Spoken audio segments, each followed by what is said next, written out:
반복되는 고통의 나날 가을 햇살이 링컨 고등학교의 낡은 벽돌 외벽에 길고 음울한 그림자를 드리우고 있었다. 에밀리 소연은 오늘도 어김없이 그 그림자 속으로 자신의 휠체어를 밀어 넣었다. 또 다른 하루, 또 다른 고통의 시작이었다. 교문을 통과하는 순간부터 등 뒤에서 속삭이는 소리와 경멸 어린 시선들이 느껴졌지만 애써 무시하려 애썼다. 3년 동안 이어진 익숙한 풍경이었다. 에밀리는 조용하고 눈에 띄지 않는 아이였다.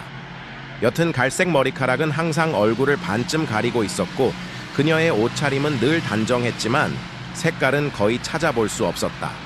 휠체어 손잡이에는 낡은 가죽 화구 가방이 늘 매달려 있었다. 그림만이 그녀가 세상과 소통하는 유일한 창구이자 현실의 고통을 잠시나마 잊게 해주는 도피처였다. 그녀의 스케치북에는 링컨 고등학교 학생들의 날카로운 관찰과 그들의 감춰진 내면이 섬세한 필지로 담겨 있었다. 하지만 그 그림들은 누구에게도 보여주지 못한 채 그녀의 가방 속에서 조용히 잠자고 있었다. 복도는 언제나처럼 학생들로 북적였다. 에밀리는 최대한 벽에 붙어 이동했지만 누군가의 발에 걸리거나 백파에게 부딪히는 일은 다반사였다. 사과는커녕 짜증 섞인 눈빛만이 돌아올 뿐이었다.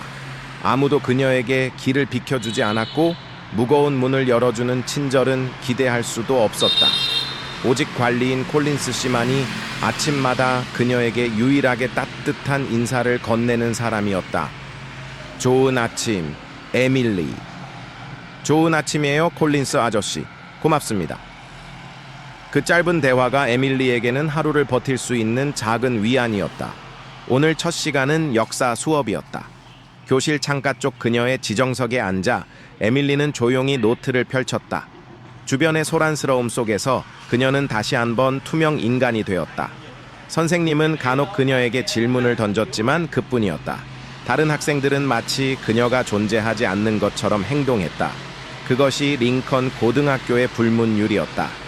에밀리 소연은 없는 사람 취급을 당하는 존재. 문제는 점심시간에 시작되었다. 링컨 고등학교의 점심시간은 약육강식의 정글 그 자체였다. 시끄러운 식당 안 에밀리는 늘 그랬듯 직접 싸온 도시락을 펼쳤다. 급식줄은 그녀에게 너무나 험난한 장애물 코스였기에 어머니가 싸주신 도시락은 그녀의 작은 안전지대였다. 그녀는 식당 안쪽 벤치 하나가 부서져 휠체어가 들어가기에 안성맞춤인 구석진 테이블에 자리를 잡았다. 오늘도 그녀의 테이블에 합석하는 사람은 아무도 없었다. 그때였다. 식당 중앙 테이블에서 떠들썩한 웃음소리와 함께 헌터 밀스가 일어섰다. 헌터는 링컨 고등학교의 왕이었다. 잘생긴 외모, 뛰어난 운동신경, 그리고 학교 이사회에 막강한 영향력을 행사하는 아버지까지. 그는 모든 것을 가졌고 그 힘을 약자를 괴롭히는데 거리낌 없이 사용했다. 그의 옆에는 늘 그렇듯 체드 앤드류스와 로건 피터슨이 그림자처럼 붙어 있었다. 헌터는 먹다 남은 음식 쟁반과 커다란 빨간색 과일 펀치 컵을 들고 에밀리의 테이블로 똑바로 걸어왔다. 그의 얼굴에는 비릿한 미소가 걸려 있었다. 체드와 로건은 헌터의 속삭임에 키득거리며 뒤를 따랐다. 에밀리는 불길한 예감에 고개를 숙였다. 제발 오늘만은 그냥 지나가 주기를. 하지만 그녀의 바람은 여지없이 깨졌다. 마치 슬로우 모션처럼 헌터의 발이 콘크리트 바닥에 갈라진 틈에 우연히 걸렸다. 그는 과장되게 휘청거리며 앞으로 넘어지는 신용을 했고 그의 손에 들려있던 과일 펀치컵은 완벽한 포물선을 그리며 공중으로 날아올랐다. 끈적끈적한 빨간 액체가 에밀리의 머리와 어깨 위로 정확히 쏟아졌다. 순식간에 그녀의 머리카락과 얼굴 카디건은 붉은색으로 흠뻑 젖어버렸다.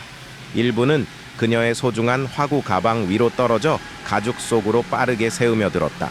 이런 헌터는 과장된 걱정의 목소리로 외쳤다. 미안, 거기 있는 줄 몰랐네. 식당 안은 폭소로 가득 찼다. 누군가는 휘파람을 불었고 또 다른 누군가는 이 광경을 놓칠세라 휴대폰을 꺼내 들었다. 에밀리는 얼어붙은 채 앉아 있었다. 머리에서 흘러내린 펀치가 그녀의 망가진 점심 도시락 위로 뚝뚝 떨어졌다. 야, 휠체어는 안 보였냐? 로건이 큰 소리로 외치며 또다시 웃음의 파도를 일으켰다. 에밀리의 얼굴은 불타는 듯 뜨거웠다. 그녀는 떨리는 손으로 냅킨을 더듬었지만 이미 젖어버린 스케치북을 구할 수는 없었다. 붉은 액체가 종이 위로 번져나가며 그녀가 몇 날 며칠을 공들여 그린 선들을 뭉개버렸다. 그녀의 심장이 조각나는 듯했다. 식당 안의 반응은 다양했다. 대부분은 웃거나 방관했고 몇몇은 불편한 표정을 지었지만 아무 말도 하지 않았다. 한 여학생이 자리에서 일어설까 망설였지만 친구들이 움직이지 않자 다시 주저앉았다. 식당 문 근처에 서 있던 2명의 교사는 이쪽을 흘끗 보더니 눈살을 찌푸리고는 못 본 척 돌아서 버렸다. 에밀리의 굴욕은 휴대폰 카메라에 담겨 공유되고 확대 재생산될 터였다. 이것이 링컨 고등학교의 현실이었다. 학교에 자, 내가 도와줄게. 헌터가 더 많은 냅킨을 집어들고는 에밀리의 어깨를 닦아주는 척하며 오히려 엉망으로 만들었다. 도와주는 척하면서 더 큰 수치심을 안겨주는 그의 방식이었다.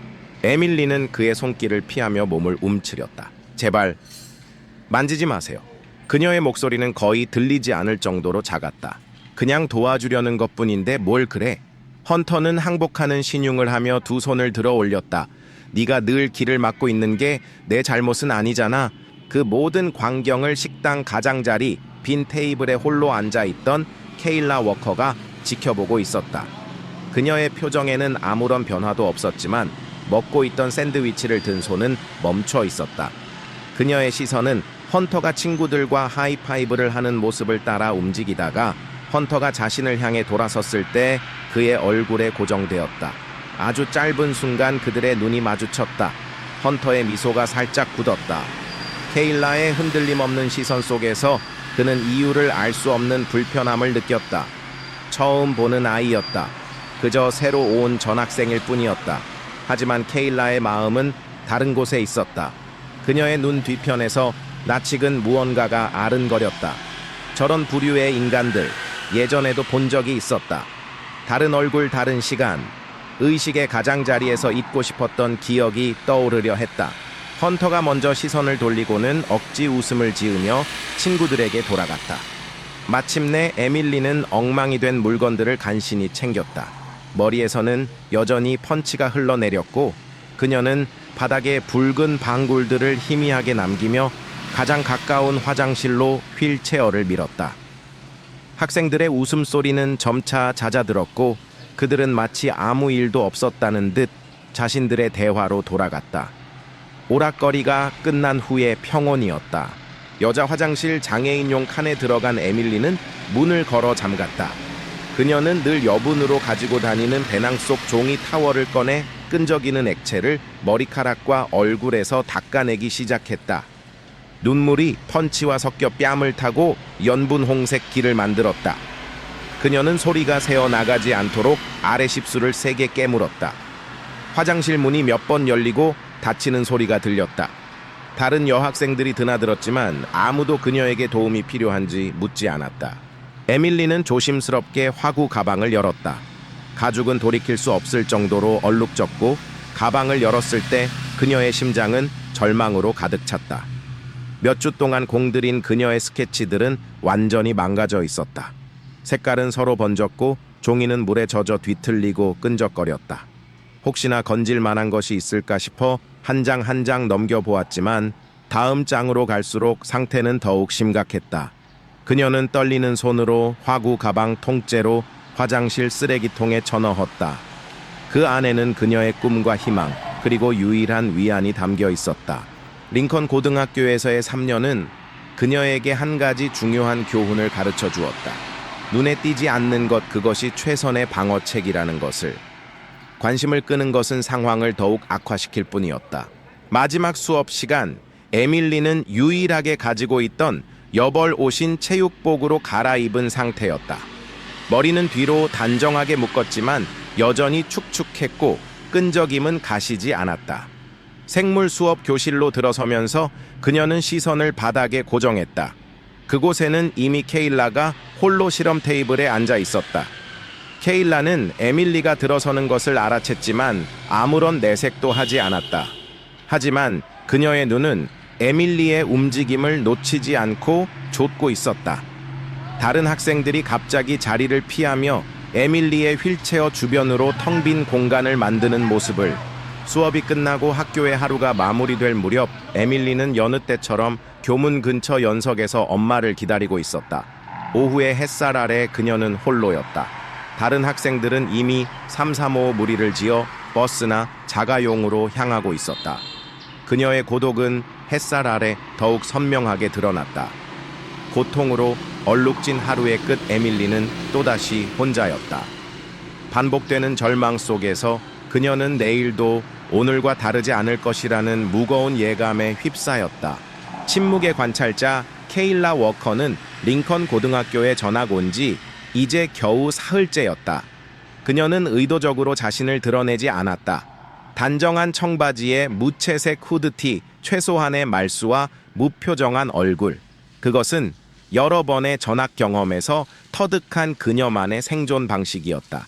새로운 환경에서 섣불리 주목받는 것은 언제나 불필요한 관심과 잠재적인 위험을 동반한다는 것을 그녀는 잘 알고 있었다. 그녀의 어깨 너머로 아무렇게나 둘러맨 낡은 가방 속에는 몇 권의 책과 최소한의 필기도구만이 들어있을 뿐 그녀의 과거를 짐작하게 할 만한 물건은 아무것도 없었다. 점심시간의 그 끔찍한 광경은 케일에게도 적잖은 충격이었다.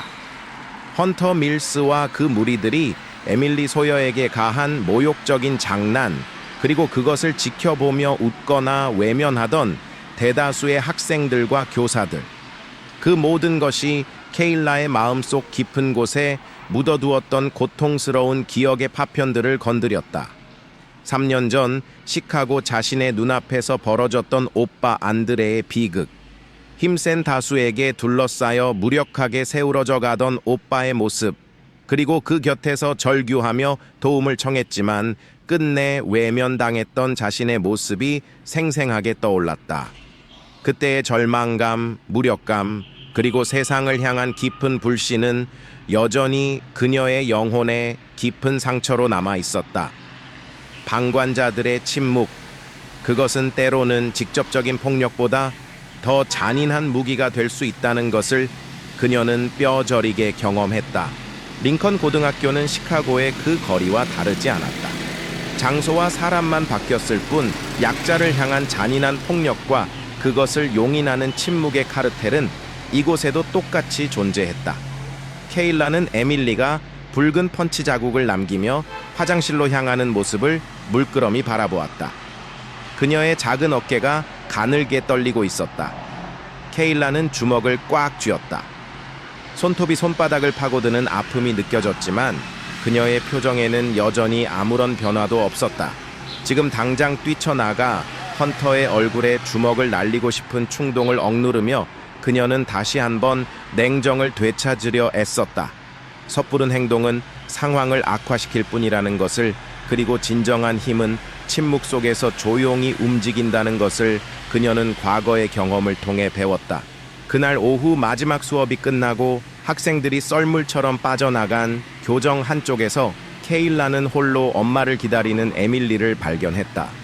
에밀리는 여전히 축축한 머리카락을 하고 있었고 얼굴에는 깊은 슬픔과 체념이 어려 있었다. 다른 학생들은 이미 대부분 떠나고 없었다. 케일라는 잠시 망설였지만 이내 에밀리에게 다가갔다. 그녀는 에밀리와 적당한 거리를 유지하며 멈춰섰다. 그리고 아무 말 없이 가방에서 물티슈 한 팩을 꺼내 내밀었다. 에밀리는 깜짝 놀라 고개를 들었다. 그녀의 눈가는 붉게 충혈되어 있었지만 눈물은 이미 마른 뒤였다.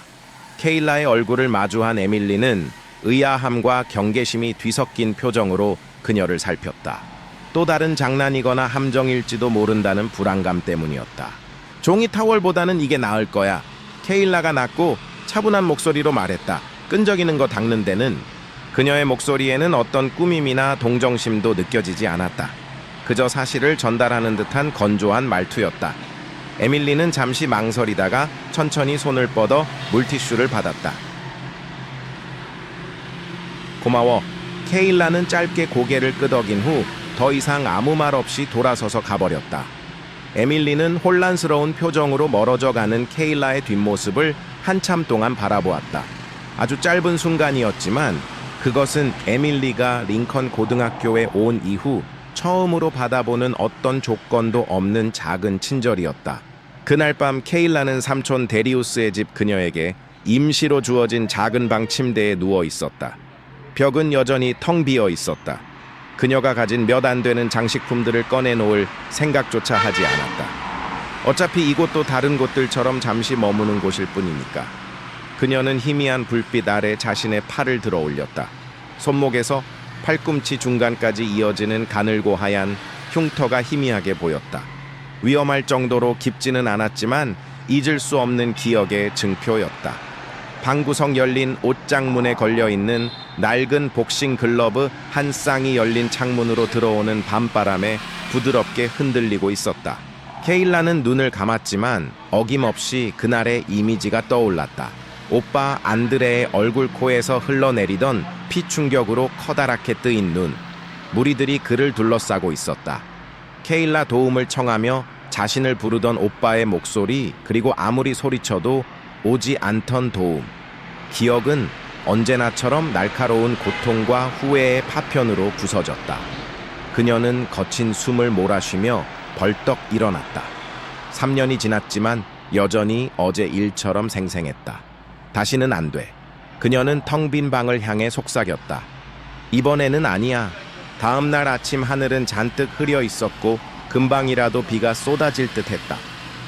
에밀리는 평소처럼 점심시간에 자신만의 테이블에 자리를 잡았다. 이번에는 스웨터 안에 단추 달린 평범한 셔츠를 입었고 머리는 단단하게 따 내린 상태였다. 도시락은 샌드위치 하나뿐이었다. 미술 도구는 가져오지 않았다. 더 이상 망가질 것도 빼앗길 것도 없는 상태를 만들려는 듯했다. 운동장 건너편에서 헌터와 그의 친구들이 요란하게 웃으며 나타났다. 헌터의 눈은 즉시 에밀리를 찾아냈고 채드를 툭 치며 미소가 더욱 넓어졌다. 2라운드 준비됐나? 그가 주변 테이블에 들릴 만큼 큰 소리로 말했다. 에밀리는 고개를 들지 않았지만 어깨가 긴장으로 굳어지고 도시락을 쥔 손이 멈칫했다. 헌터는 물병을 집어들고 그녀를 향해 걸어가기 시작했다. 하지만 그가 다른 테이블 옆을 지날 때 누군가의 팔꿈치를 건드렸고 그 바람에 한 학생이 음료수를 쏟았다.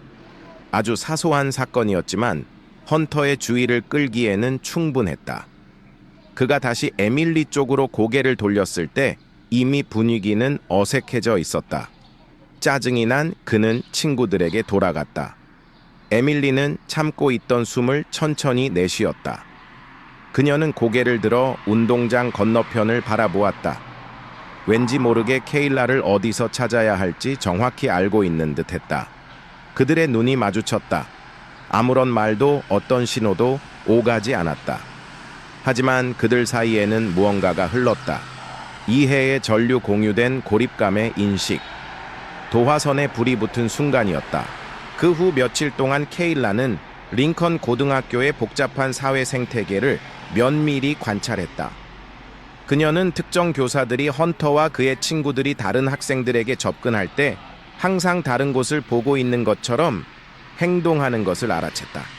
미식축구 선수들이 복도를 걸어갈 때 신입생들이 허둥지둥 길을 비켜주는 모습, 인기 있는 남학생들이 재미없는 농담을 할 때 여학생들이 과장되게 웃는 모습도 보았다.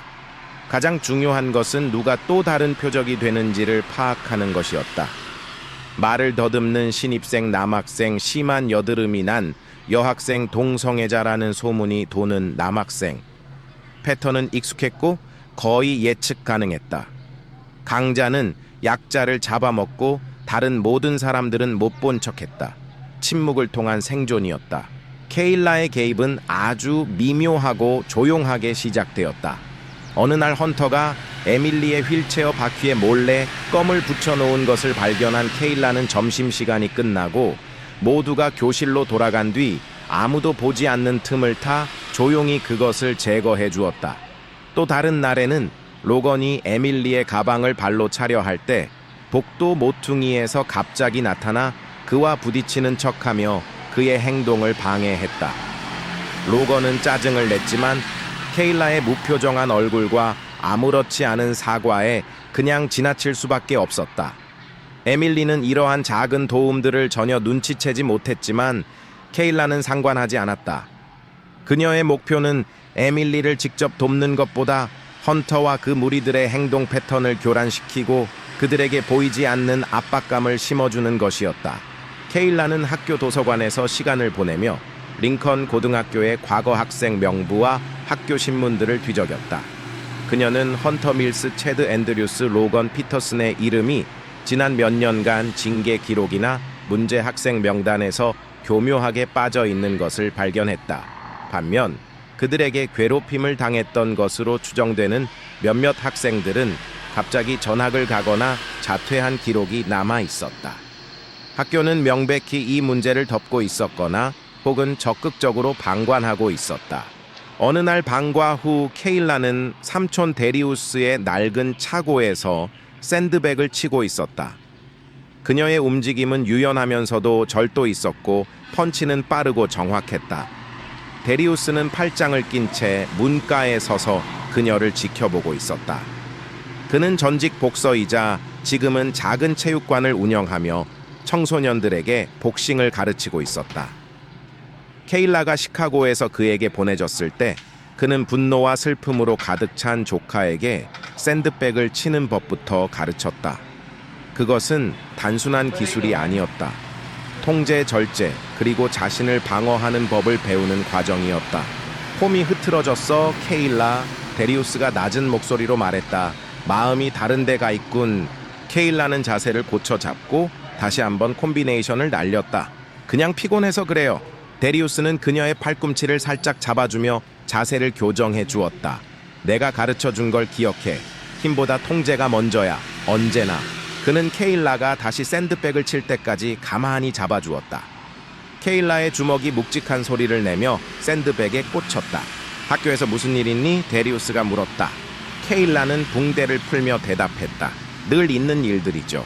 데리우스는 회의적인 눈빛으로 그녀를 바라보았다. 우리가 약속했던 걸 기억해. 꼭 필요할 때가 아니면 싸우지 마라. 그리고 싸워야 한다면 빨리 끝내. 알아요. 케일라의 목소리는 건조했다. 누구도 건드리지 않았어요. 그렇게 해. 내가 널 거둔 건 네가 또 다른 학교에서 퇴학당하는 걸 보기 위해서가 아니니까.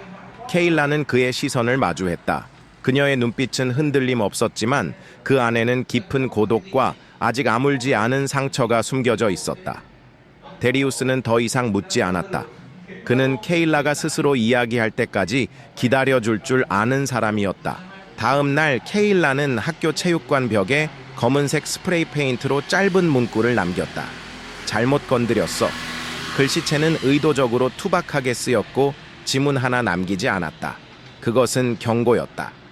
보이지 않는 관찰자가 모든 것을 지켜보고 있다는, 그리고 그들의 행동에는 대가가 따를 것이라는 침묵의 메시지였다. 그녀의 작은 방역은 이제 막 시작되고 있었다. 링컨 고등학교의 그림자 속에서 케일라 워커는 조용히 움직이기 시작했다. 그녀의 목표는 복수가 아니었다. 그것은 정의 혹은 최소한의 균형을 되찾는 것이었다. 에밀리 소여와 같은 약자들이 더 이상 무력하게 고통받지 않는 세상을 만드는 것.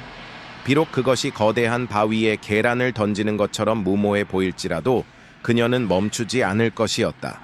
침묵의 관찰자는 이제 행동하는 그림자가 될 준비를 하고 있었다. 계산된 개입 체육관 벽에 나타난 검은색 스프레이 낙서, 잘못 건드렸어. You heard the wrong one 라는 도발적인 메시지는 링컨 고등학교의 미묘한 파장을 일으켰다. 다음 날 아침 학생들은 체육관으로 향하는 길목에서 웅성거리며 낙서를 구경했고 교사들은 당혹감을 감추지 못했다. 켈러 교장은 긴급 아침 조회를 소집하여 범인을 색출하겠다고 엄포를 놓았지만 그의 분노에 찬 목소리에는 어딘지 모를 불안감이 섞여 있었다. 학교의 견고한 질서에 누군가 보이지 않는 균열을 내려 하고 있다는 불길한 예감 때문이었다. 헌터 밀스와 그의 패거리들은 겉으로는 낙서를 비웃으며 대수롭지 않게 여겼지만 그들의 눈빛에는 이전에는 볼 수 없었던 경계심이 서려 있었다. 특히 체드 앤드류스와 로건 피터스는 복도를 걸을 때마다 주위를 두리번거렸고 평소보다 목소리 톤도 낮아져 있었다. 누군가 자신들을 지켜보고 있다는 느낌, 그리고 그 익명의 경고가 자신들을 향한 것일지도 모른다는 찜찜함이 그들을 불편하게 만들었다. 케일라는 이 모든 소동의 중심에 있었지만 평소와 다름없이 조용히 자신의 자리를 지켰다. 그녀는 누구와도 낙서에 대해 이야기하지 않았고 어떤 표정의 변화도 드러내지 않았다. 하지만 그녀의 예리한 관찰은 계속되었다. 학생들의 반응, 교사들의 대처 방식, 그리고 무엇보다 헌터 패거리들의 미세한 행동 변화까지 놓치지 않고 분석했다. 낙서는 시작에 불과했다. 그녀의 개입은 이제부터 본격적으로 더욱 정교하고 계산된 방식으로 이루어질 터였다. 그녀의 첫 번째 표적은 체드 앤드류스였다. 체드는 헌터의 오른팔을 자처하며 그의 악행에 가장 적극적으로 동조하는 인물이었다. 힘은 약했지만 교활하고 비열한 면에서는 헌터를 능가했다. 케일라는 며칠 동안 체드의 행동 패턴을 면밀히 관찰했다.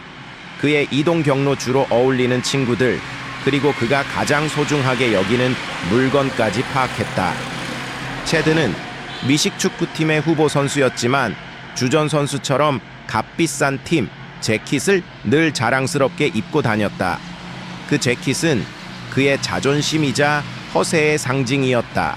며칠 후 미식축구팀의 훈련이 끝난 늦은 오후, 체드는 라커룸에서 샤워를 마치고 나왔다.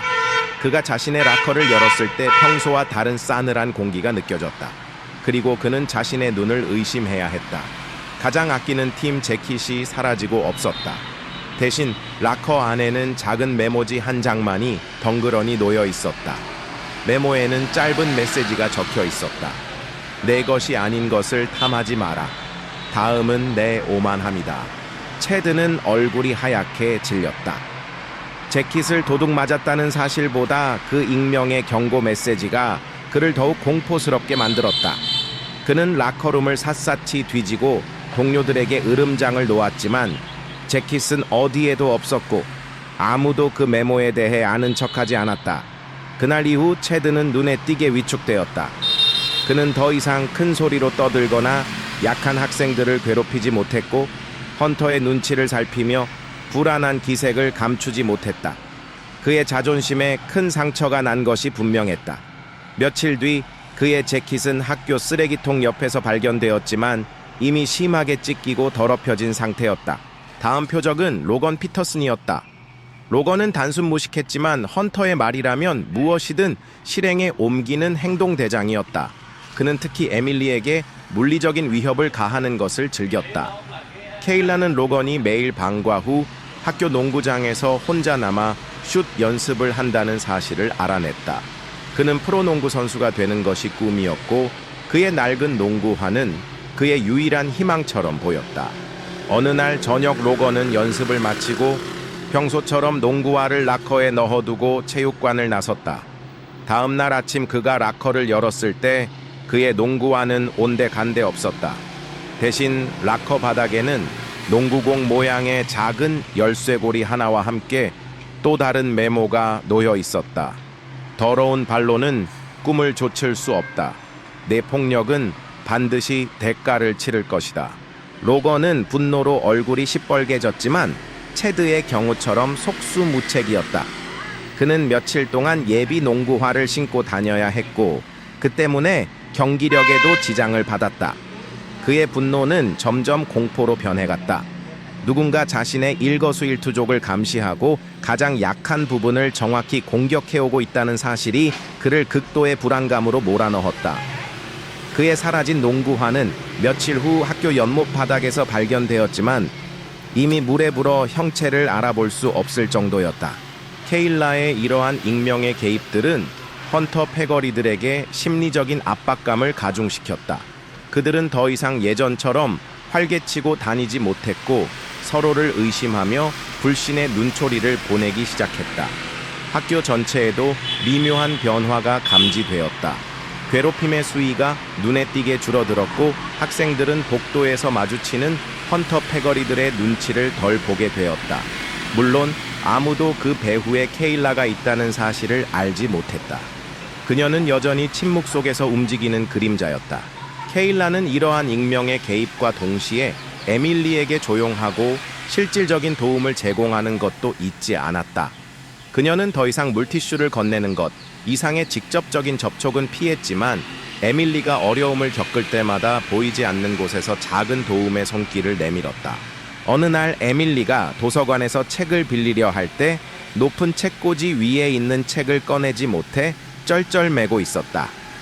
주변에는 아무도 없었고 사서 선생님은 다른 업무로 바빠 보였다.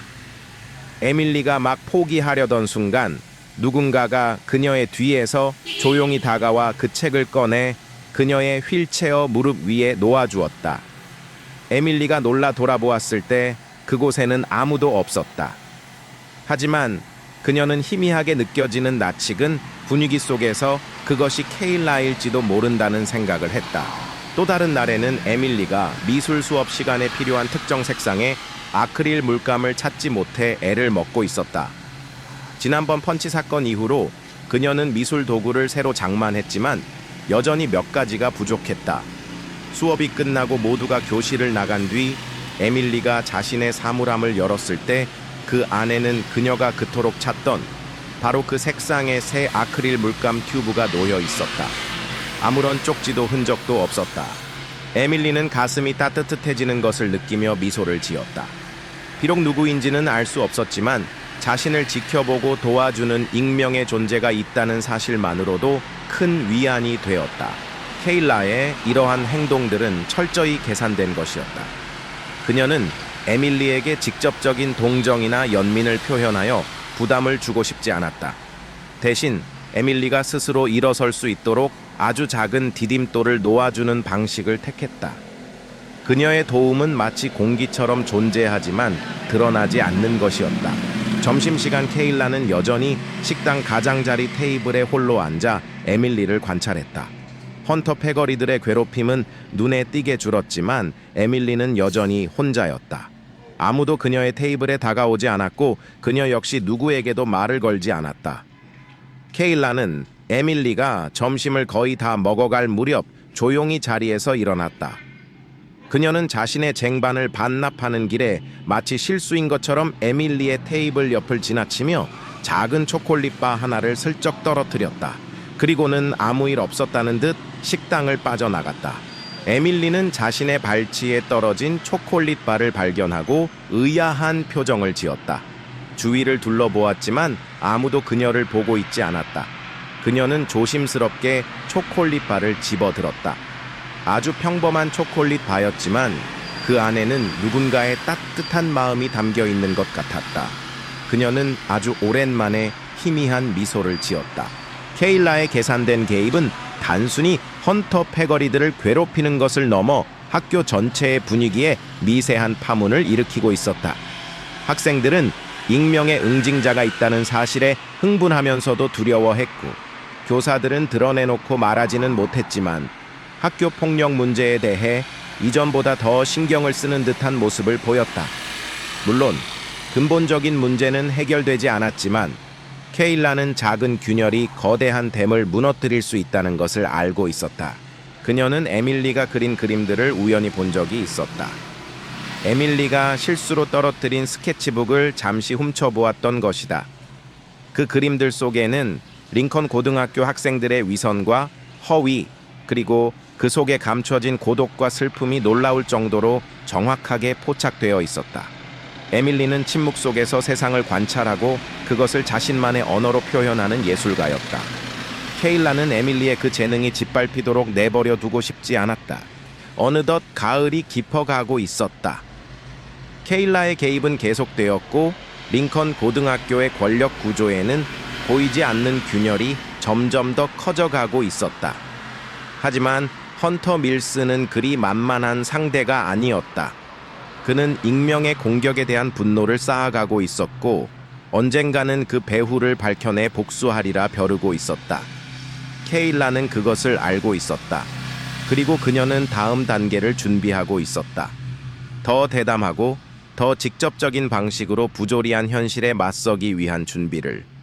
에밀리에게는 아직 더 많은 용기가 필요했고 케일라는 그 용기가 피어날 수 있도록 조용히 바람을 불어넣고 있었다. 침묵의 관찰자에서 익명의 조력자로, 그리고 이제 그녀는 보이지 않는 방역의 서막을 열고 있었다. 고조되는 위협과 새로운 연대의 조짐, 케일라의 조용하지만 날카로운 개입은 링컨 고등학교의 수면 아래에 잔잔하지만 멈추지 않는 파문을 일으켰다.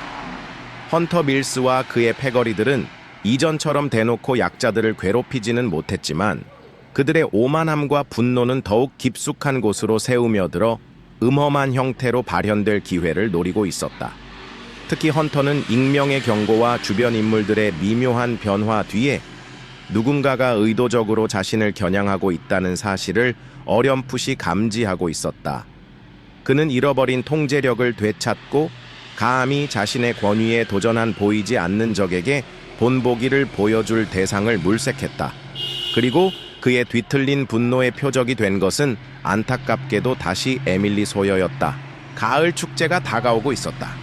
링컨 고등학교의 연례 행사 중 하나인 가을 예술제는 학생들에게 자신의 재능을 뽐낼 수 있는 몇 안 되는 기회였다. 에밀리는 지난 몇 주 동안 이 예술제에 출품할 작품에 몰두해 있었다. 그것은 단순한 그림이 아니었다. 3년간 겪었던 학교 생활의 고독과 슬픔, 그리고 그 속에서도 발견했던 작은 희망들을 담아낸 여러 개의 캔버스를 이어붙인 대형 설치 미술 작품이었다. 그녀는 휠체어에 앉은 소녀가 잿빛 도시의 풍경 속에서 작은 새 한 마리를 하늘로 날려보내는 모습을 섬세하고도 강렬한 색채로 표현하고 있었다. 그것은 그녀의 내면의 목소리이자 세상에 대한 조용한 외침이었다. 예술제 출품 마감일이 사흘 앞으로 다가온 어느 날 오후 에밀리는 미술실에 남아 마지막 작업을 하고 있었다. 대부분의 학생들은 이미 하교했고 넓은 미술실에는 그녀 혼자뿐이었다. 창문으로 새으며드는 늦가을의 햇살이 그녀의 작품 위로 부드럽게 쏟아지고 있었다. 바로 그때 미술실 문이 거칠게 열리며 헌터와 로건 그리고 체드가 들이닥쳤다. 그들의 얼굴에는 평소보다 더욱 악의에 찬 미소가 걸려 있었다. 이게 네가 그토록 애지중지하던 작품인가 보지. 소여 헌터가 비아냥거리며 에밀리의 작품 앞으로 다가섰다. 에밀리는 불안감에 심장이 세차게 뛰었지만 애써 침착함을 유지하려 했다. 무슨 일이야 헌터? 나 지금 바빠. 우리가 보기엔 별로 중요한 일 같지 않은데. 로건이 에밀리의 휠체어 앞을 가로막으며 위협적으로 말했다. 체드는 미술실 한쪽에 놓여있던 물통과 페인트 통들을 만지작거리며 음흉한 눈빛을 보내고 있었다. 내 작품에서 손대지 마. 에밀리의 목소리가 가늘게 떨렸다. 손대지 말라고 우리가 왜 내 말을 들어야 하지? 헌터는 에밀리의 작품을 손가락으로 툭 건드리며 조롱했다. 이런 쓰레기 같은 그림으로 상이라도 탈 수 있을 것 같아. 그리고 다음 순간 끔찍한 일이 벌어졌다. 헌터의 신호에 따라 체드가 들고 있던 검은색 페인트 통을 에밀리의 작품 중앙을 향해 그대로 쏟아부었다. 검은 페인트가 섬세한 그림 위로 흘러내리며 모든 것을 뒤덮어버렸다. 로건은 옆에 있던 물통을 걷어차 작품 전체를 흠뻑 적셨고 캔버스는 힘없이 바닥으로 고꾸라졌다. 에밀리가 절망적인 비명을 질렀지만 그들의 악행은 멈추지 않았다. 그들은 마치 재미있는 놀이라도 하듯 짓밟고 찢으며 에밀리의 작품을 형체도 알아볼 수 없을 정도로 망가뜨렸다. 이게 바로 내 수준이야 소여. 내까지 게 아무리 발버둥 쳐봤자 결국엔 이렇게 되는 거라고. 헌터는 바닥에 주저앉아 오열하는 에밀리를 내려다보며 차갑게 말했다. 그의 눈에는 일말의 죄책감도 찾아볼 수 없었다. 오직 잔인한 만족감만이 가득할 뿐이었다. 그들은 마치 승리자처럼 웃으며 미술실을 나갔고 홀로 남겨진 에밀리는 처참하게 망가진 자신의 꿈 앞에서 하염없이 눈물만 흘렸다. 그 모든 광경을 미술실 창문 밖 복대서 숨죽인 채 지켜보고 있던 사람이 있었다. 바로 케일라였다. 그녀는 방과 후 에밀리가 미술실에 혼자 남아 작업하는 것을 알고 있었기에 혹시나 하는 마음에 주변을 맴돌고 있었다. 그리고 최악의 상황이 그녀의 눈앞에서 펼쳐진 것이었다. 케일라는 당장이라도 뛰쳐들어가 그들을 막고 싶었지만 이성을 잃지 않으려 필사적으로 참았다. 지금은 증거를 남기는 것이 우선이었다. 그녀는 떨리는 손으로 휴대폰을 꺼내 그들의 만행을 조용히 촬영했다.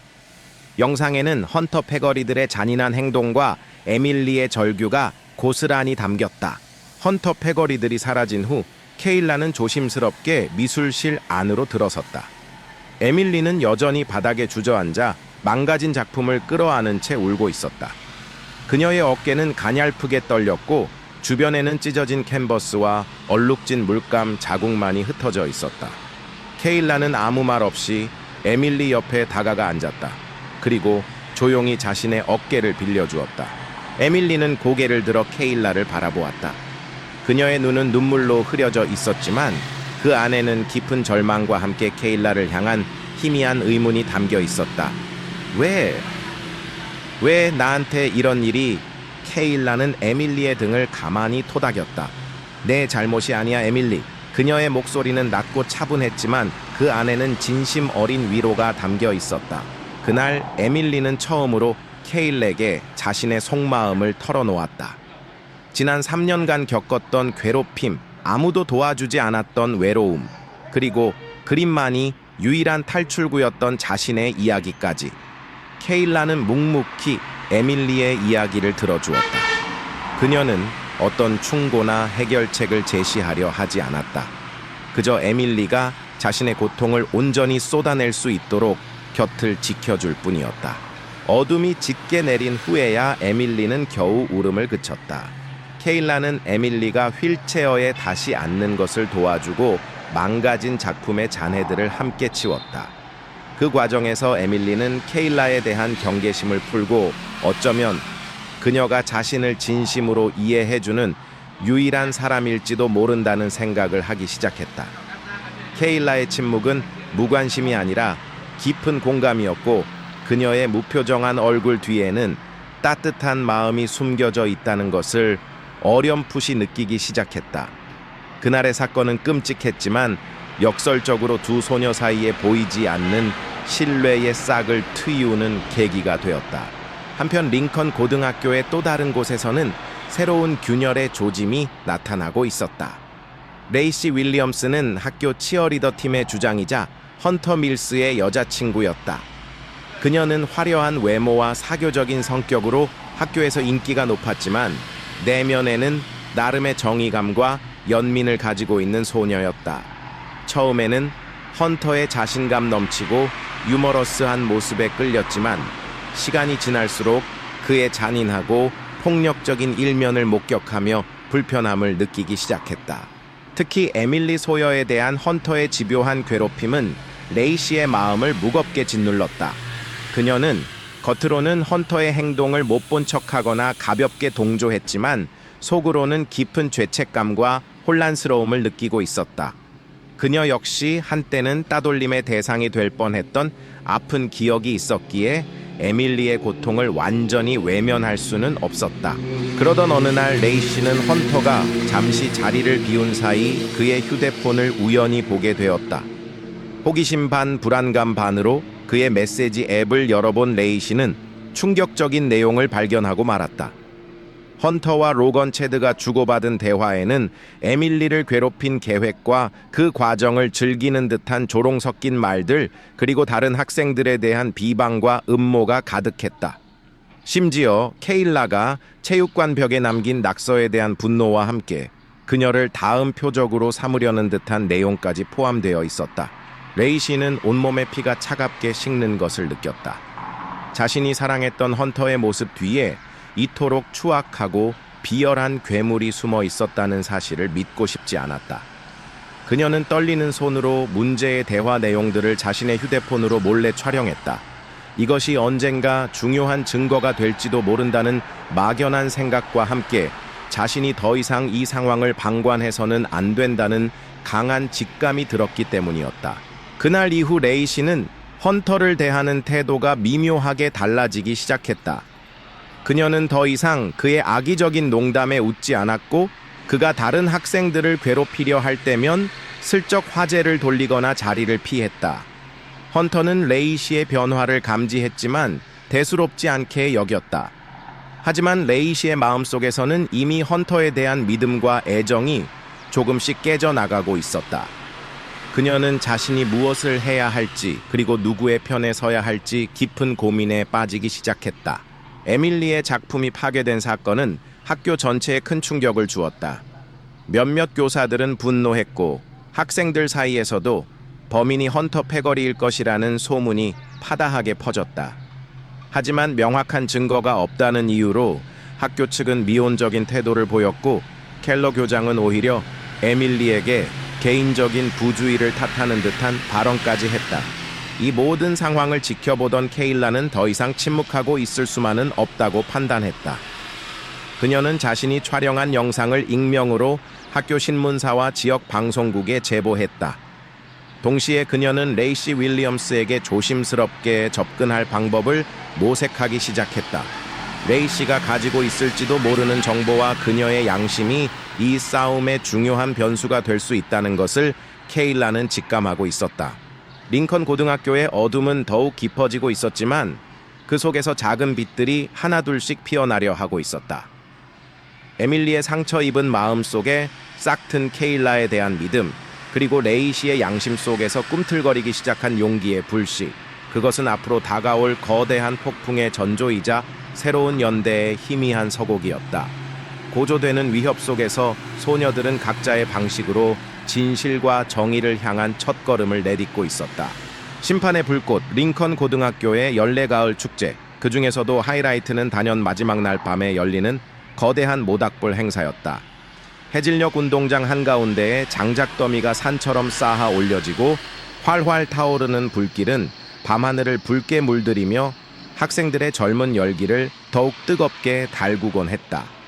음악과 춤, 웃음소리가 끊이지 않는 그곳은 잠시나마 학업의 스트레스를 잊고 자유를 만끽하는 해방구처럼 여겨졌다. 하지만 올해의 모닥불은 예년과는 사뭇 다른 보이지 않는 긴장감과 알 수 없는 기대감으로 술렁이고 있었다. 에밀리의 작품이 파괴된 사건 이후 학교는 겉으로는 평온을 가장했지만 학생들 사이에서는 흉흉한 소문과 분노가 들끓고 있었다. 케일라가 익명으로 제보한 영상은 지역 방송국에서 짧게나마 다뤄졌지만 학교 측의 빠른 해명과 압력으로 인해 큰 파장을 일으키지는 못했다. 하지만 이미 진실의 씨앗은 뿌려졌고 학생들은 더 이상 헌터 밀스와 그의 패거리들을 이전처럼 두려워하면서도 맹목적으로 추종하지는 않았다. 그들의 권력에 미세한 균열이 생기기 시작한 것이다. 케일라는 이 모닥불 행사를 심판의 무대로 만들기로 결심했다. 그녀는 레이시 윌리엄스와 비밀리에 몇 차례 만났다. 처음에는 경계심을 보이던 레이시도 케일라의 진심과 에밀리의 고통을 외면할 수 없었다. 그녀는 자신이 확보한 헌터의 메시지 증거들을 케일에게 넘겨주었고 두 소녀는 은밀하지만 치밀하게 계획을 세웠다. 그것은 위험한 도박이었지만 더 이상 침묵할 수 없다는 절박함이 그들을 움직였다. 모닥불 행사가 시작되고 어둠이 짙게 깔린 운동장에는 수백 명의 학생들이 모여들었다. 거대한 장작더미에 불이 붙자 밤하늘로 거대한 불기둥이 치솟아 올랐고 학생들의 환호성이 터져 나왔다. 시끄러운 음악 소리와 함께 축제 분위기는 점점 더 고조되었다. 헌터와 그의 패거리들은 여전히 운동장 중앙에서 가장 좋은 자리를 차지하고 의기양양하게 떠들고 있었지만 어딘지 모르게 그들의 웃음소리는 공허하게 들렸다. 그때 DJ 부스에서 흘러나오던 신나는 음악이 갑자기 멈췄다. 학생들은 의아한 표정으로 DJ 부스를 쳐다보았고 그곳에는 레이시 윌리엄스가 마이크를 잡고 서 있었다. 그녀의 얼굴은 긴장감으로 굳어 있었지만 눈빛은 단호했다. 잠시 주목해 주시겠어요, 여러분? 레이시의 목소리가 스피커를 통해 운동장 전체로 울려 퍼졌다. 오늘 밤 이 축제의 열기 속에서 우리가 잠시 잊고 있었던 하지만 결코 잊어서는 안 될 이야기가 있습니다. 헌터는 레이시의 돌발 행동에 당황한 표정을 지으며 그녀에게 다가가려 했지만 이미 레이시는 준비해온 휴대폰을 음향 시스템에 연결한 뒤였다. 그리고 다음 순간 운동장 전체에는 헌터와 로건 체드가 주고받았던 추악한 대화 내용들이 생생하게 울려 퍼지기 시작했다. 에밀리를 조롱하고 괴롭힐 계획을 세우는 목소리, 다른 학생들을 비하하고 음해하는 내용들, 심지어 케일라를 다음 표적으로 삼으려는 음모까지. 저 소리가 들리시나요? 여러분, 이것이 바로 우리가 그토록 추앙했던 학교의 왕 헌터 밀스와 그의 친구들의 진정한 모습입니다. 레이 씨가 떨리는 목소리로 외쳤다. 운동장은 순식간에 찬물을 끼얹은 듯 조용해졌다. 학생들은 충격과 혼란에 휩싸여 서로의 얼굴만 쳐다보았고 헌터와 그의 패거리들은 새파랗게 질린 얼굴로 어쩔 줄 몰라 했다. 저건 조작이야, 거짓말이라고 헌터가 고함을 질렀지만 그의 목소리는 이미 힘을 잃은 뒤였다. 바로 그때 모닥불에 거대한 불빛을 등지고 한 소녀가 천천히 군중 앞으로 걸어 나왔다. 케일라 워커였다. 그녀의 손에는 작은 태블릿 PC가 들려 있었다. 거짓말이라고요? 헌터 밀스 케일라가 차분하지만 날카로운 목소리로 말했다. 그렇다면 이 영상도 조작일까요? 케일라는 태블릿 PC를 높이 들어 올렸고 그 화면은 운동장 한쪽에 설치된 대형 스크린과 연결되어 있었다. 스크린에는 며칠 전 미술실에서 헌터 패거리들이 에밀리의 작품을 무참히 파괴하는 장면이 고스란히 재생되기 시작했다. 검은 페인트가 그림 위로 쏟아지고 캔버스가 찢겨나가는 모습, 그리고 절규하는 에밀리의 모습까지. 모든 것이 너무나 생생하고 충격적이었다. 학생들 사이에서는 경악과 분노의 탄식이 터져나왔다. 몇몇 여학생들은 눈물을 글썽겼고 남학생들은 주먹을 불끈 쥐었다. 그동안 헌터의 폭력에 침묵하거나 동조했던 자신들의 모습이 부끄러워 고개를 숙이는 학생들도 있었다. 이것이 바로 여러분이 외면했던 진실입니다. 케일라의 목소리가 스크린 속 에밀리의 절규와 겹쳐지며 운동장을 뒤흔들었다.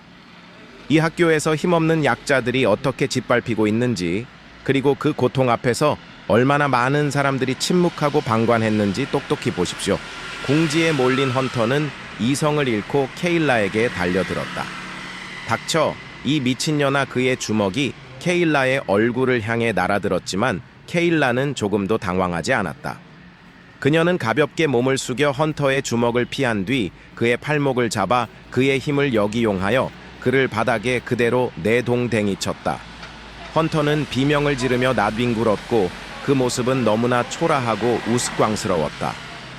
학교의 왕의 허울 좋은 위엄은 산산조각 난 지 오래였다. 로건과 체드가 헌터를 돕기 위해 달려들었지만 그들 역시 케일라의 상대가 되지 못했다. 케일라는 마치 훈련받은 전사처럼 침착하고 정확한 동작으로 그들의 공격을 무력화시켰다. 그녀는 불필요한 폭력을 사용하지 않았다. 오직 자신을 방어하고 상대를 제압하는 최소한의 움직임만을 보였을 뿐이다. 하지만 그 모습은 보는 이들에게 깊은 인상을 남기기에 충분했다. 상황이 순식간에 역전되자 그동안 침묵했던 학생들이 하나둘씩 목소리를 내기 시작했다. 맞아, 나도 봤어. 헌터가 신입생 돈을 빼앗는 걸. 로건은 내 사물함을 부수고 교과서를 훔쳐갔어. 체드는 나한테 이상한 사진을 보내면서 협박했어. 걷잡을 수 없이 터져나오는 증언들. 그것은 마치 댐이 무너지듯 오랫동안 억눌려왔던 진실의 급류였다. 학생들은 더 이상 두려워하지 않았다. 케일라와 레이 씨의 용기가 그들에게도 전염된 것이었다. 그들은 서로의 손을 잡고 헌터 패거리들을 둘러쌌고 그들의 죄상을 규탄하기 시작했다. 바로 그때 운동장 한쪽에서 휠체어를 탄 에밀리가 천천히 군중 앞으로 나아왔다. 그녀의 얼굴은 눈물로 얼룩져 있었지만 그 어느 때보다 강인하고 당당해 보였다. 그녀의 손에는 망가진 자신의 작품 조각 하나가 들려 있었다. 여러분, 이 그림을 기억하시나요? 에밀리가 떨리는 목소리로 하지만 또렷하게 말했다. 이것은 저의 꿈이었고 저의 희망이었습니다. 하지만 그들은 이것을 무참히 짓밟았습니다. 저의 꿈뿐만 아니라 이 학교의 수많은 약자들의 꿈과 희망을 말입니다. 에밀리는 잠시 숨을 고르고 말을 이어갔다. 우리는 더 이상 침묵하지 않을 것입니다. 우리는 더 이상 방관하지 않을 것입니다. 우리의 목소리를 되찾고 우리의 존엄성을 지켜낼 것입니다. 오늘 밤 이 불꽃 앞에서 우리는 새로운 시작을 선언합니다. 폭력과 차별이 없는 학교, 서로를 존중하고 연대하는 학교를 만들기 위한 우리의 싸움은 이제부터 시작입니다. 에밀리의 외침은 운동장 전체에 용기와 희망의 불씨를 지폈다. 학생들은 일제히 환호성을 질렀고 몇몇 학생들은 에밀리의 휠체어를 들어 올려 그녀를 영웅처럼 행가래 쳤다. 모닥불의 불길은 더욱 거세게 타오르며 마치 그들의 결의를 축복하는 듯 밤하늘을 환하게 밝혔다. 그 모든 광경을 지켜보던 교사들은 당혹감과 부끄러움에 고개를 숙였다. 켈러 교장은 사태를 수습하려 했지만 이미 학생들의 분노와 열기는 걷잡을 수 없는 지경이었다. 결국 누군가가 경찰에 신고했고 잠시 후 경찰차 여러 대가 사이렌을 울리며 운동장으로 들어섰다. 경찰들은 헌터와 로건 체드를 학생 폭력 및 기물 파손 혐의로 연행했다. 그들은 더 이상 오만한 표정을 짓지 못하고 고개를 푹 숙인 채 경찰차에 올라탔다. 그들의 시대는 그렇게 막을 내리고 있었다. 케일라는 그 모든 소동의 중심에서 조용히 물러나 있었다. 그녀는 복수를 원했던 것이 아니었다. 단지 진실이 밝혀지고 정의가 실현되기를 바랐을 뿐이었다. 에밀리가 학생들의 환호 속에서 밝게 웃는 모습을 보며 케일라는 처음으로 자신의 마음속 깊은 곳에서 따뜻한 무언가가 차오르는 것을 느꼈다. 어쩌면 아주 조금은 과거의 상처가 치유되고 있는지도 몰랐다. 그날 밤 링컨 고등학교의 모닥불은 단순한 축제의 불꽃이 아니었다. 그것은 낡은 질서를 태우고 새로운 시대를 밝히는 심판의 불꽃이자 억압받던 영혼들의 해방을 알리는 희망의 불꽃이었다. 그리고 그 불꽃의 중심에는 침묵을 깨고 용기를 낸 소녀들의 용감한 외침이 있었다. 링컨 고등학교의 역사는 그날 밤을 기점으로 새롭게 쓰이기 시작할 터였다. 후폭풍과 드러나는 진실 모닥불의 불꽃이 사그라들고 새벽이 밝아왔지만 링컨 고등학교의 혼란은 이제 시작에 불과했다. 지난밤의 사건은 삽시간에 학부모와 지역사회 전체로 퍼져나갔고 학교는 그야말로 벌집을 쑤셔놓은 듯 발칵 뒤집혔다. 켈러 교장은 이른 아침부터 교육청 관계자들과 경찰 그리고 분노한 학부모들의 항의 전화에 시달려야 했다.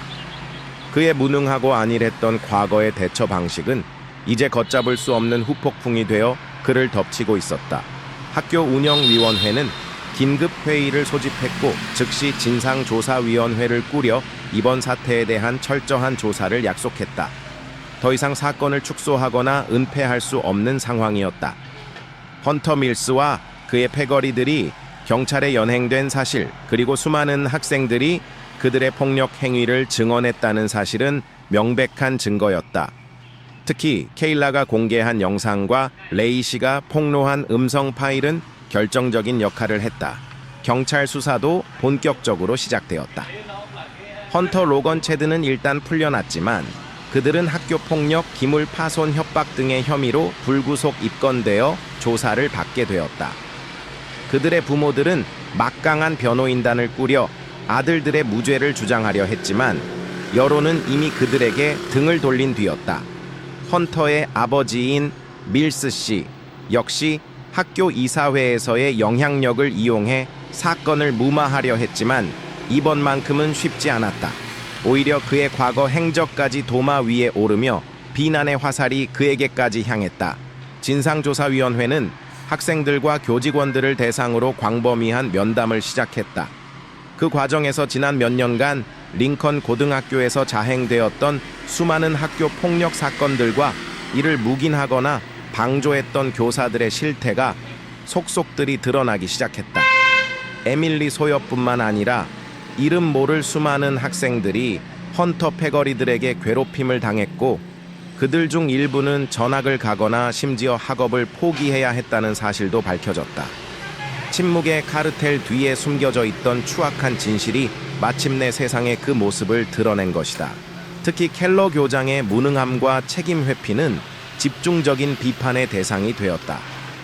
그는 과거에도 수차례 학교 폭력 사건에 대한 보고를 받았음에도 불구하고 늘 가해 학생들을 가볍게 징계하거나 사건을 축소하는 데 급급했다는 사실이 드러났다. 학교의 명예와 자신의 안위만을 생각했던 그의 이기적인 행동이 결국 링컨 고등학교를 폭력의 온상으로 만들었다는 비난이 쏟아졌다. 결국 켈러 교장은 모든 책임을 지고 자진 사퇴 형식으로 학교를 떠나야 했다. 헌터 로건 체드에게도 학교 차원의 징계가 내려졌다. 진상조사위원회의 권고에 따라 그들은 장기 정학 처분을 받았고 졸업이 불투명해졌다. 법적인 처벌까지 고려하면 그들의 미래는 한순간에 나락으로 떨어진 것이나 다름없었다. 한때 링컨 고등학교의 왕으로 군림했던 그들의 오만함은 온데간데 없었고 후회와 절망만이 남았을 뿐이었다. 하지만 이 모든 정의 구현의 과정이 순탄하기만 한 것은 아니었다. 사건의 중심에 있었던 케일라 워커 그녀의 역할과 행동 방식에 대한 논란도 조심스럽게 고개를 들기 시작했다. 그녀가 헌터 패거리들의 악행을 폭로하고 에밀리를 도운 것은 명백한 사실이었지만 그 과정에서 보여준 익명의 개입 낙서, 절도 심리적 압박 등 과모닥불 행사에서의 물리적 충돌은 일부 교사들과 학부모들에게 우려를 자아냈다. 물론 헌터 학생의 행동은 잘못되었습니다. 하지만 케일라 학생의 방식도 정당하다고 볼 수는 없습니다. 폭력은 또 다른 폭력을 낳을 뿐입니다. 보수적인 성향의 한 교사는 진상조사위원회 면담에서 이렇게 주장했다. 그의 말은 케일라의 행동을 정의로운 자경단으로 칭송하는 학생들의 분위기와는 사뭇 다른 것이었다. 학교는 어떤 경우에도 폭력을 용납해서는 안 되며 정해진 절차와 규율에 따라 문제를 해결해야 한다는 원칙론적인 주장이었다. 경찰 역시 케일라를 몇 차례 불러 조사했다. 그녀는 모닥불 행사에서 헌터와 로건을 제압한 것은 정당 방위였음을 주장했지만 그 이전에 있었던 익명의 개입들에 대해서는 침묵을 지켰다. 그녀는 에밀리를 보호하고 싶었을 뿐 자신의 행동이 영웅시되거나 혹은 불필요한 논쟁에 휘말리는 것을 원치 않았다. 설상가상으로 케일라의 과거 이력 일부가 익명의 제보를 통해 학교와 지역 사회에 알려지기 시작했다. 그녀가 시카고에서 불미스러운 사건에 연루되어 여러 번 전학을 다녔다는 소문, 그리고 그녀의 삼촌 데리우스가 운영하는 체육관이 과거 언더그라운드 격투기와 관련이 있었다는 의혹까지 불거졌다. 이러한 소문들은 케일라를 문제아 혹은 잠재적 위험 인물로 낙인 찍으려는 특정 세력의 의도적인 움직임처럼 보였다. 아마도 헌터의 아버지 밀스 씨나 그와 연관된 사람들이었을 것이다. 케일라는 다시 한번 세상의 차가운 시선과 맞닥뜨려야 했다. 그녀는 진실을 위해 싸웠지만 그 결과는 예상치 못한 방향으로 흐르고 있었다. 그녀의 순수한 의도는 왜곡되었고 그녀의 과거는 현재를 올가매는 족쇄가 되려 하고 있었다. 데리우스 삼촌은 케일라를 보호하기 위해 적극적으로 나섰지만 한번 퍼지기 시작한 소문과 의혹은 쉽게 사그라들지 않았다. 에밀리는 이 모든 상황을 지켜보며 깊은 죄책감과 안타까움을 느꼈다. 자신 때문에 케일라가 어려움에 처한 것만 같아 괴로웠다. 그녀는 용기를 내어 진상조사위원회와 언론 인터뷰에서 케일라의 행동이 자신을 보호하기 위한 어쩔 수 없는 선택이었음을 증언했다. 케일라는 영웅이 되려고 한 것이 아니에요. 그저 아무도 도와주지 않는 저를 위해 나섰을 뿐이에요. 만약 케일라가 아니었다면 저는 지금도 매일 악몽 같은 시간을 보내고 있었을 거예요. 그녀의 방식이 다소 거칠었다고 해도 그것은 썩어 빠진 이 학교 시스템이 만들어낸 결과일 뿐이에요. 에밀리의 진심 어린 호소는 많은 사람들의 마음을 움직였다. 레이시 윌리엄스 역시 공개적으로 케일라를 지지하고 나섰고 헌터 패거리들에게 괴롭힘을 당했던 다른 학생들도 케일라를 옹호하는 목소리를 내기 시작했다. 그들은 케일라가 아니었다면 자신들의 고통은 영원히 묻혔을 것이라고 주장했다.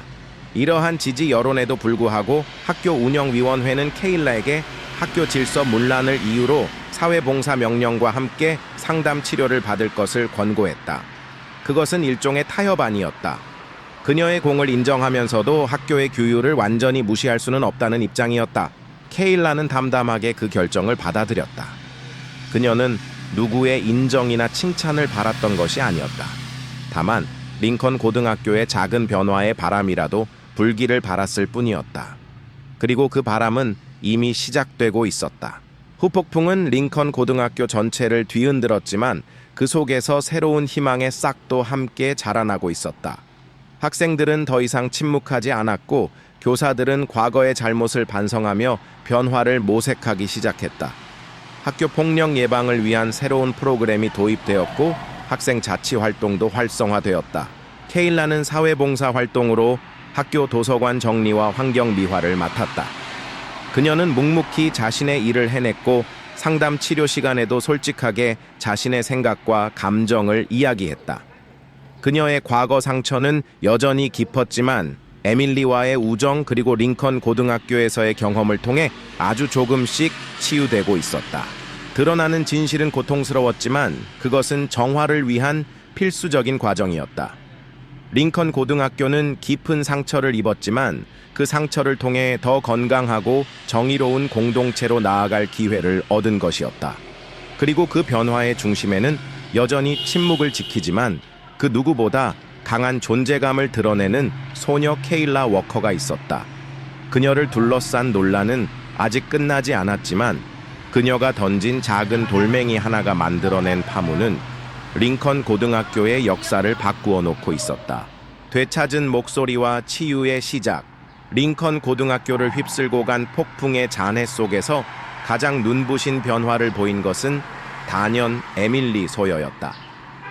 지난 몇 년간 침묵과 고립 속에 갇혀 지냈던 그녀는 마치 오랜 잠에서 깨어난 나비처럼 자신만의 색깔과 목소리를 찾아 세상 밖으로 날갯짓을 시작했다. 그 시작은 미술이었다. 헌터 패거리들에 의해 무참히 파괴되었던 그녀의 작품은 역설적이게도 그녀에게 새로운 영감과 용기를 불어넣어 주었다. 에밀리는 망가진 캔버스 조각들을 버리지 않았다. 대신 그것들을 하나하나 이어붙이고 새로운 색을 덧칠하여 이전과는 전혀 다른 더욱 강렬하고 의미 있는 작품으로 재탄생시켰다. 작품의 제목은 상처 입은 날갯짓이었다. 찢기고 더럽혀졌지만 그 속에서도 여전히 하늘을 향해 날아오르려는 의지를 담은 그 작품은 보는 이들의 마음에 깊은 울림을 선사했다.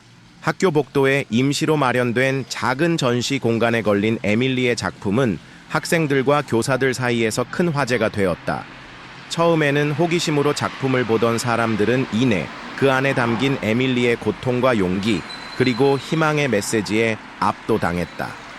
몇몇 학생들은 작품 앞에서 눈물을 흘리기도 했고 익명의 쪽지로 에밀리에게 응원과 지지의 메시지를 전달하기도 했다.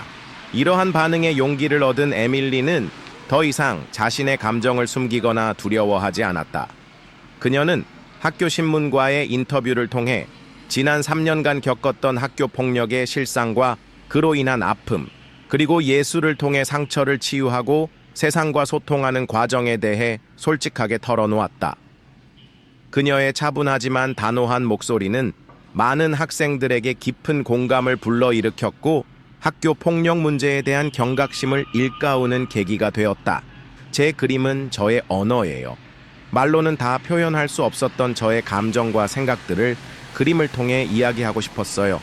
그리고 저와 비슷한 아픔을 겪고 있는 다른 친구들에게도 용기를 주고 싶었고요. 우리가 혼자가 아니라는 것을, 그리고 우리도 목소리를 낼 수 있다는 것을요. 에밀리의 인터뷰 기사는 학교 전체에 큰 반향을 일으켰다. 그녀는 더 이상 휠체어를 탄 조용한 아이가 아니었다. 자신의 아픔을 예술로 승화시키고 다른 이들의 상처를 어루만지는 용기 있는 예술가이자 학교 폭력에 맞서는 당당한 목소리의 주인공이 된 것이다. 그녀는 학교 축제 기간 동안 희망을 그리는 작은 손이라는 이름으로 작은 개인전을 열었고 수익금 전액을 학교 폭력 피해 학생들을 위한 기금으로 기부하기도 했다. 그녀의 선한 영향력은 잔잔한 파도처럼 학교 전체로 퍼져나갔다. 레이시 윌리엄스 역시 변화의 중심에 서 있었다. 헌터와의 결별 이후 그녀는 과거의 화려하고 피상적인 모습에서 벗어나 진정한 자신을 찾아가기 시작했다. 모닥불 사건에서의 용기 있는 행동은 그녀에게 많은 지지자들을 만들어 주었고 그녀는 그 힘을 바탕으로 학교 문화 개선을 위한 적극적인 활동에 나섰다. 레이 씨는 학생 자치회와 협력하여 공감과 존중위원회 에코 서클이라는 새로운 학생 단체를 조직했다. 이 단체의 목표는 학교 내 다양한 목소리를 경청하고 서로의 차이를 존중하며 학교 폭력 없는 안전하고 평등한 공동체를 만드는 것이었다. 레이 씨는 위원회의 초대 회장을 맡아 열정적으로 활동을 이끌었다. 그들은 학교 폭력 예방 캠페인, 피해 학생 지원 프로그램, 그리고 다양한 문화 교류 행사들을 기획하고 실행에 옮겼다. 처음에는 냉소적인 시선도 있었지만 레이 씨와 위원회 학생들의 진심 어린 노력은 점차 학교 전체의 분위기를 바꾸어 놓았다. 학생들은 더 이상 학교 폭력을 개인적인 문제로 치부하거나 방관하지 않았고 적극적으로 문제 해결에 동참하기 시작했다. 레이 씨는 과거 헌터의 여자친구로서 누렸던 인기를 이제는 학교를 긍정적으로 변화시키는데 사용하고 있었다. 그녀의 리더십과 헌신은 많은 학생들에게 귀감이 되었고 링컨 고등학교는 점차 서로를 존중하고 배려하는 따뜻한 공동체로 변모해가고 있었다. 케일라 워커에게도 치유의 시간은 천천히 하지만 분명하게 찾아오고 있었다.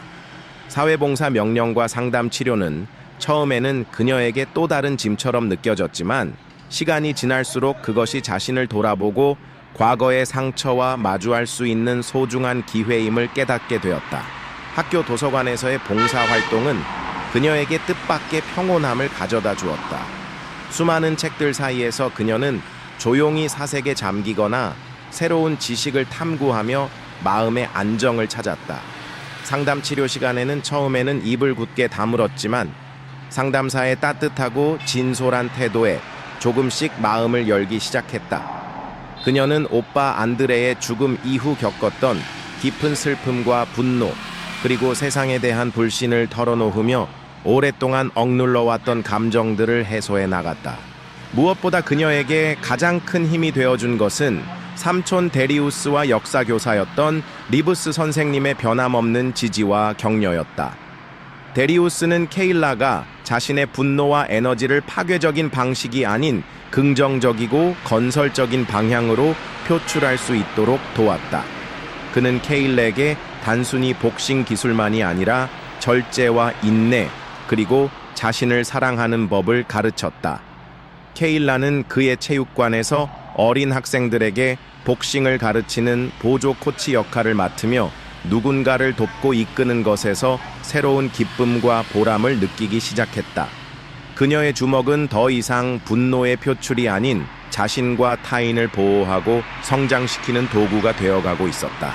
리브스 선생님은 비록 학교를 떠났지만 케일라에게 꾸준히 연락하며 그녀의 정신적인 멘토가 되어주었다.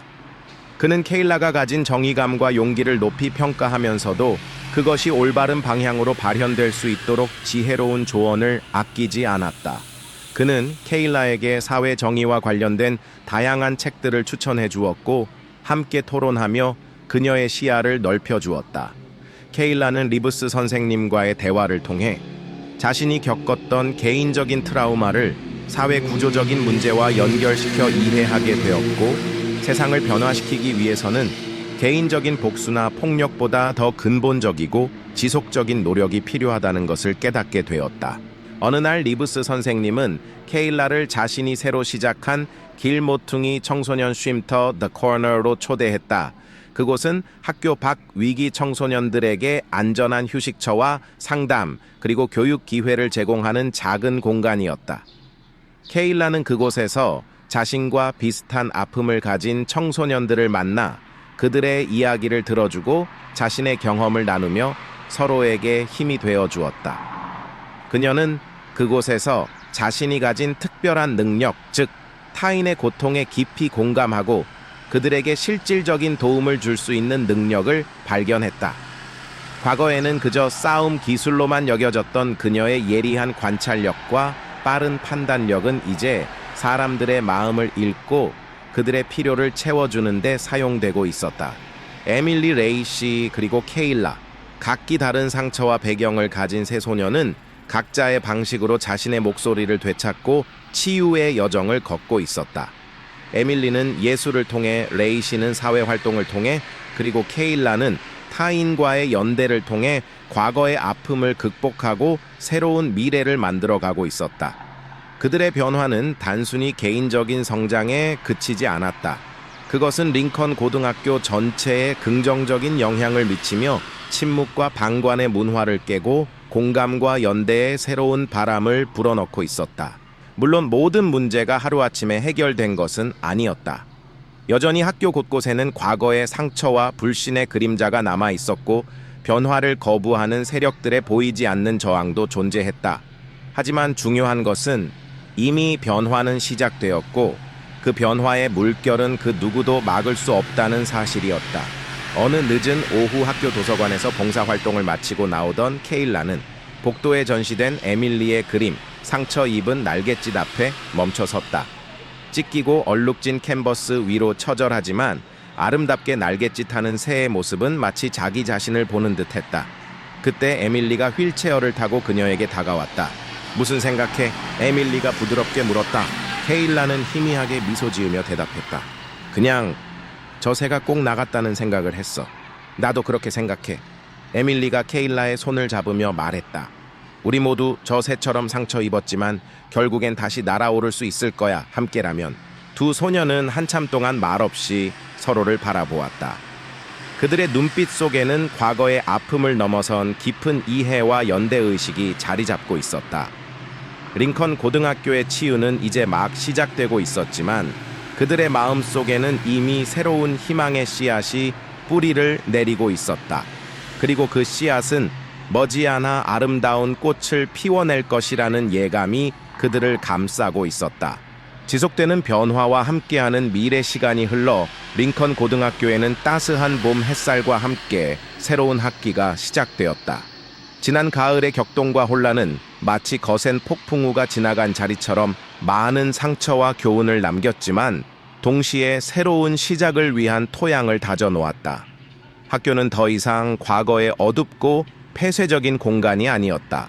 학생들의 얼굴에는 이전보다 밝은 미소가 떠올랐고 복도를 오가는 발걸음에는 활기가 넘쳤다. 켈러 교장이 물러난 자리에 새로 부임한 포스터 교장은 과거의 잘못을 바로잡고 학교를 긍정적으로 변화시키기 위한 구체적인 정책들을 추진해 나갔다. 가장 먼저 학교 폭력 예방 및 대응 시스템이 전면적으로 개편되었다. 익명 신고 채널이 활성화되었고 전문 상담 인력이 확충되었으며 가해 학생에 대한 처벌 규정은 더욱 엄격해졌다. 하지만 처벌만이 능사는 아니었다. 포스터 교장은 회복적 정의 프로그램을 도입하여 가해 학생과 피해 학생 그리고 공동체 구성원들이 함께 대화하고 문제를 해결해 나가는 과정을 중요시했다. 에밀리 소여의 상처 입은 날갯짓은 학교 중앙현관에 영구적으로 전시되었다. 그것은 단순한 그림이 아니라 링컨 고등학교의 아픈 과거를 기억하고 다시는 같은 실수를 반복하지 않겠다는 다짐의 상징이 되었다. 에밀리는 더 이상 혼자 구석진 테이블에서 점심을 먹지 않았다. 그녀의 주변에는 늘 다양한 배경을 가진 친구들이 함께했고 그들은 에밀리의 날카로운 유머와 따뜻한 마음에 매료되었다.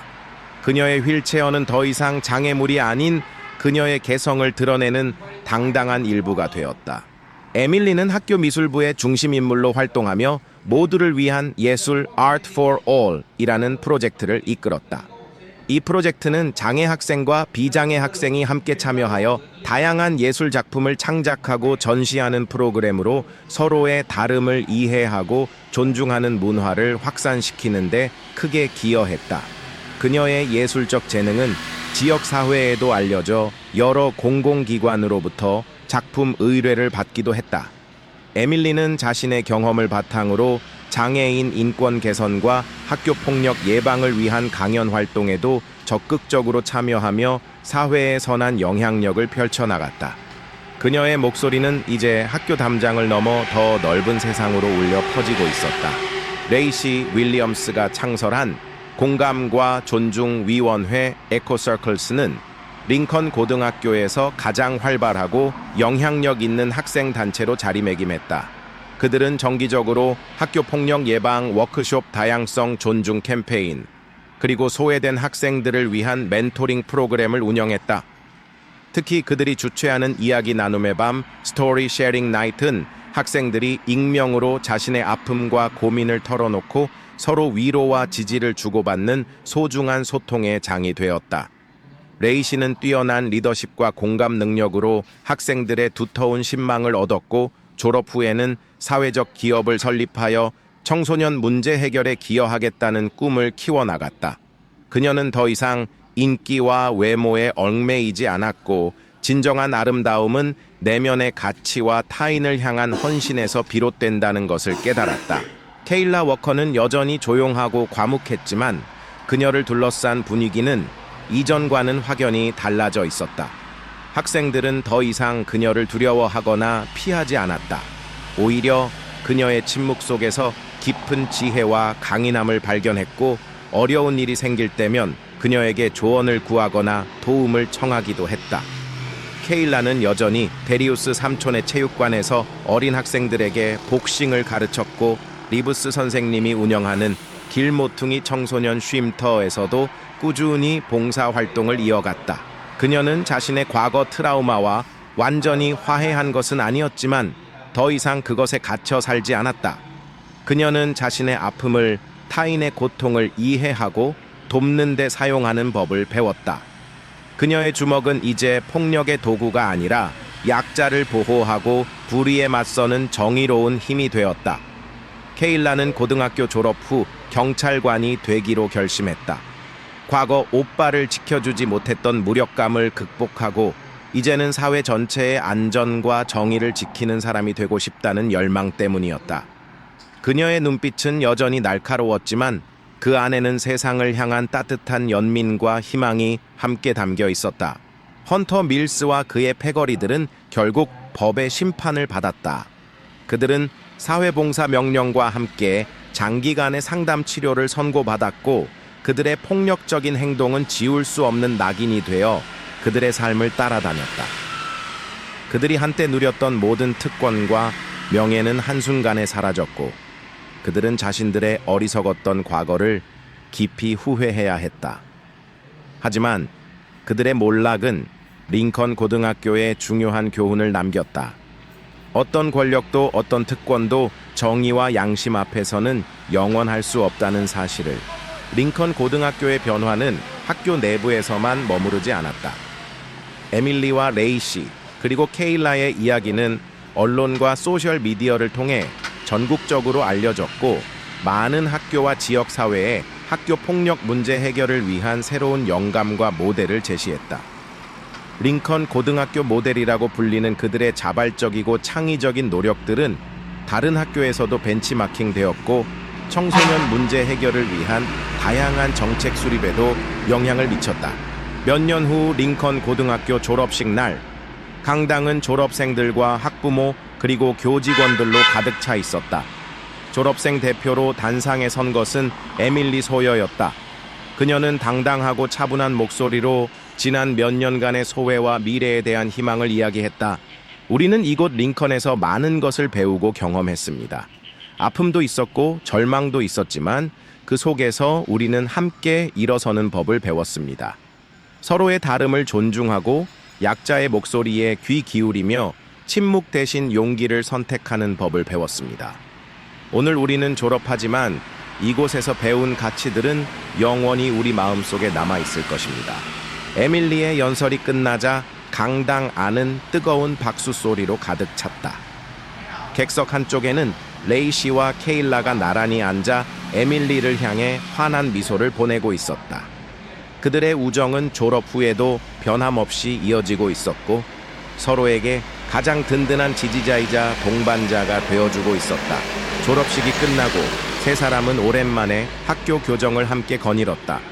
중앙 현관에 걸린 에밀리의 그림 상처 입은 날갯짓 앞에서 그들은 잠시 발걸음을 멈추었다. 우리가 정말 많은 것을 바꾸어 놓았다는 게 믿어지지 않아. 레이 씨가 감격에 겨운 목소리로 말했다. 아직 가야 할 길이 멀지만 중요한 건 우리가 함께 시작했다는 거야. 케일라가 특유의 차분한 어조로 대답했다. 에밀리는 두 친구의 손을 잡으며 말했다. 맞아. 그리고 우리의 이야기는 여기서 끝나지 않을 거야. 우리가 만들어갈 더 나은 세상 속에서 계속 이어질 테니까. 세 소녀는 서로를 바라보며 밝게 웃었다. 한때 절망과 고통으로 가득했던 링컨 고등학교는 이제 그들에게 소중한 추억과 성장의 밑거름이 된 공간으로 남아 있었다. 그들이 뿌린 용기와 연대의 씨앗은 이미 학교 전체에 아름다운 꽃을 피웠고 그 향기는 세상을 더욱 따뜻하고 정의로운 곳으로 만들어갈 것이었다. 이야기는 평범한 개인의 용기가 얼마나 큰 변화를 만들어낼 수 있는지를 보여주며 희망차게 마무리된다. 침묵 대신 목소리를 내고 방관 대신 연대하며 절망 대신 희망을 선택할 때 세상은 분명 더 나은 곳으로 바뀔 수 있다는 메시지를 남기면서 에밀리와 케일라 그리고 레이 씨의 이야기는 단순한 과거의 기억이 아니라 현재를 살아가는 우리 모두에게 던지는 용기와 희망의 질문이었다. 당신은 어떤 세상을 만들어갈 것인가? 그 질문에 대한 답은 바로 우리 자신에게 달려 있었다.